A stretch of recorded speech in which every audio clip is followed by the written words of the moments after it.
जी अस्सलाम वालेकुम, कैसे हो आप सब। उम्मीद है अल्लाह पाक के फजल करम से आप सब खैरियत से होंगे। जैसा कि आपको पता है आज ईद का पहला दिन है। हम नहा कर तैयार होकर सबसे पहले चलते हैं मस्जिद की तरफ, नमाज अदा करते हैं और फिर उसके बाद हम अपने व्लॉग को आगे स्टार्ट करते हैं। हम आ चुके हैं मस्जिद में आने के बाद हम देखते हैं कि यहाँ पर ज़फ़र अंकल अपना खिताब कर रहे हैं। हर साल की तरह ज़फ़र अंकल की ड्यूटी है कि वो कारी साहब की खिदमत के लिए बयान करते हैं और फिर तमाम लोग मिलकर कारी साहब की कुछ ना कुछ खिदमत पेश करते हैं। यहाँ पर हमने ईद की नमाज अदा की और दुआ में शामिल होने के बाद हम सबसे पहले अपने दोस्त, अपने जिगरी फ्रेंड भट्ट साहब के साथ ईद मिलते हैं। भट्ट साहब के साथ ईद मिलने के बाद हम आपको ऐसे दोस्त से मिलवाने वाले हैं जो कि 7 साल से हम एक ही बंदे से लस्सी पी रहे हैं और यकीन कर लो तरले करके इस बंदे को लस्सी पीनी पैंदी है, एडा का शोखा हो जाता ना।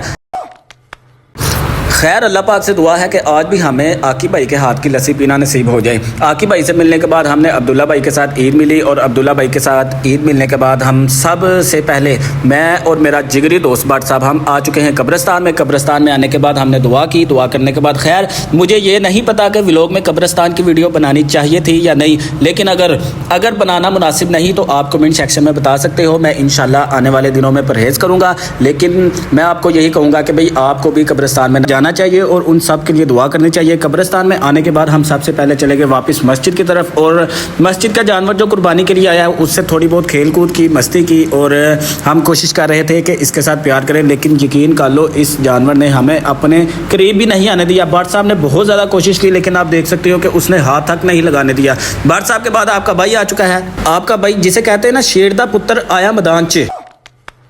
आपके भाई ने भी बहुत ज़्यादा कोशिश की। ऐसे लग रहा था जैसे 2 इसकी आगे आंखें और 2 पीछे आंखें। ना इसने आगे से हाथ लगाने दिया ना इसने पीछे से हमें हाथ लगाने दिया। लेकिन आपका भाई इतना ज़्यादा डरा कि आपके भाई ने बहुत जल्द हार मान ली और भट्ट साहब ने दोबारा कोशिश की। भट्ट साहब दोबारा आगे लेकिन दोबारा से नाकामी का शिकार हो चुके थे। हम इसके साथ बहुत ज़्यादा मस्ती करने के बाद हमें बहुत ज़्यादा भूख लग गई थी और सीधा ही हम आ चुके हैं अपने घर की तरफ और आकर देखा क्या बना हुआ है। यहाँ पर चना चाट बने हुए थे, उसके साथ सेवियाँ भी बनी हुई थी। आप ये खाली छन्नी को देख सकते हो। यकीन करो अभी हमने सेवियाँ खा के फारिग हुए हैं और फिर हमने चना चाट को चेक किया तो चना चाट बहुत ही ज़्यादा मज़े की थी, बहुत ही ज़्यादा मज़ा आया। और आपको बताता चलो कि भट्ट साहब यहाँ पर अपनी लवर के साथ ईद मुबारक खेल रहे थे और आपका भाई यहाँ पर चने चाट को नबेड़ा डाली जा रहा था।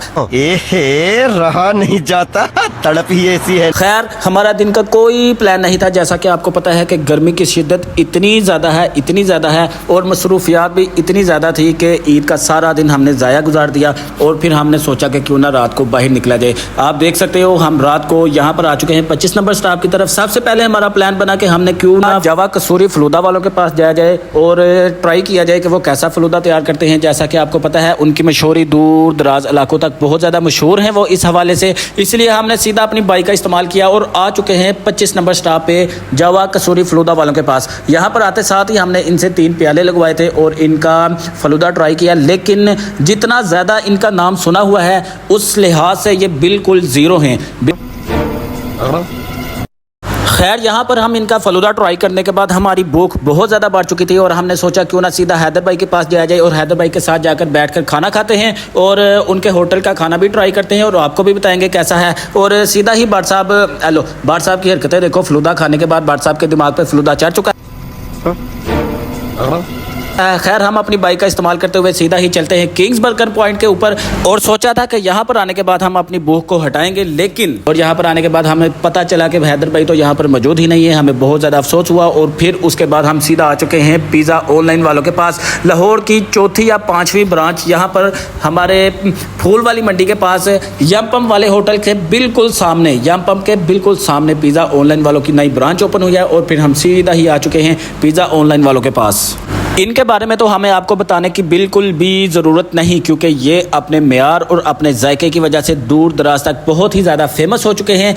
ये इनका मेन एंट्रेंस है और यहाँ पर आने के बाद हमें पता चला कि फर्स्ट फ्लोर तो बिल्कुल फुल हो चुका है। यहाँ पर बिल्कुल भी जगह नहीं थी और हमने सीढ़ियों का इस्तेमाल करते हुए हमने सोचा कि क्यों ना इनकी दूसरी मंजिल के ऊपर जाया जाए और वहाँ पर कोई ना कोई जगह बन जाएगी। लेकिन यहाँ पर आने के बाद हमने देखा कि ये देख लिए आपके सामने ये फैमिली के लिए, बच्चों के लिए झूले भी लगाए हुए हैं और ये है इनकी दूसरी मंजिल। और यहाँ पर भी आने के बाद हमें पता चला कि ये भी बिल्कुल फुल हो चुकी है, यहाँ पर भी कोई जगह बाकी नहीं। फिर हमने दोबारा सीढ़ियों का इस्तेमाल किया और हमने सोचा कि क्यों ना रूफ टॉप के ऊपर ऊपर जाया जाए और वहाँ पर देखा जाए, यकीनन वहाँ पर कोई ना कोई सेटअप होगा। यहाँ पर हम आ चुके हैं रूफ टॉप के ऊपर और यहाँ पर आकर हमने देखा यहाँ पर सीटिंग तो बहुत ज़्यादा थी, लेकिन यहाँ पर वो नीचे वाला माहौल नहीं था। इसीलिए हमने इरादा किया कि क्यों ना वापस दूसरी मंजिल की तरफ जाया जाए और वहाँ पर जाकर हम ऑर्डर जल्दी से जल्दी अपना ऑर्डर दें, ताकि जल्दी से जल्दी हमारा ऑर्डर आ जाए। और फिर रात बहुत ज़्यादा हो चुकी है क्योंकि हमें घर भी जाना है और इसीलिए हम जल्दी से चलते हैं दूसरी मंजिल की तरफ। ऑर्डर हमने दे दिया है और ये आपके सामने हमारा ऑर्डर आ चुका है पिज़्ज़ा ऑनलाइन वालों के पास। ये और आप ये देख सकते हो कि ये इनका सेकंड फ्लोर है और इनकी डेकोरेशन आप देख सकते हो कि बहुत ही ज़बरदस्त, बहुत ही उम्दा डेकोरेशन है, जिसकी वजह से ये बहुत दूर दराज तक मशहूर भी हैं। और डेकोरेशन तो हमने देख ली और जल्दी से हम पिज़्ज़ा के पीसेस करते हैं और ट्राई करते हैं कि इनका जायका कैसा है और आपको बताते हैं कि क्या वाकया ही ये जायके की वजह से दूर दराज तक मशहूर हैं या सिर्फ इनका नाम ही है। यहाँ पर हमने पिज़्ज़ा के पीसेस कर लिए हैं। आपके भाई का पिज़्ज़ा आपके भाई के सामने आ चुका है। यहाँ पर हम पिज़्ज़ा को ट्राई करेंगे और आपको बताएंगे कि हमारा एक्सपीरियंस कैसा रहा। ले जी, यहाँ पर हमने पिज़्ज़े को नोश करना शुरू कर दिया है और आपको क्या बताऊं कि इनका जायका वाकया में ही बहुत ही ज़्यादा मज़ेदार, बहुत ही ज़्यादा उम्दा जायका था। मैं आपको 100% रिकमेंड करता हूं कि आप इसको एक दफ़ा ज़रूर ट्राई कीजिएगा। अगर वीडियो हमारी अच्छी लगे तो लाइक कर दो, शेयर कर दो, सब्सक्राइब कर दो और जिस भाई ने अभी तक हमारे चैनल को सब्सक्राइब नहीं किया तो सब्सक्राइब कर दो यार, ताकि हमारी आने वाली तमाम मज़ीद वीडियोज़ आप तक पहुँचती रहें।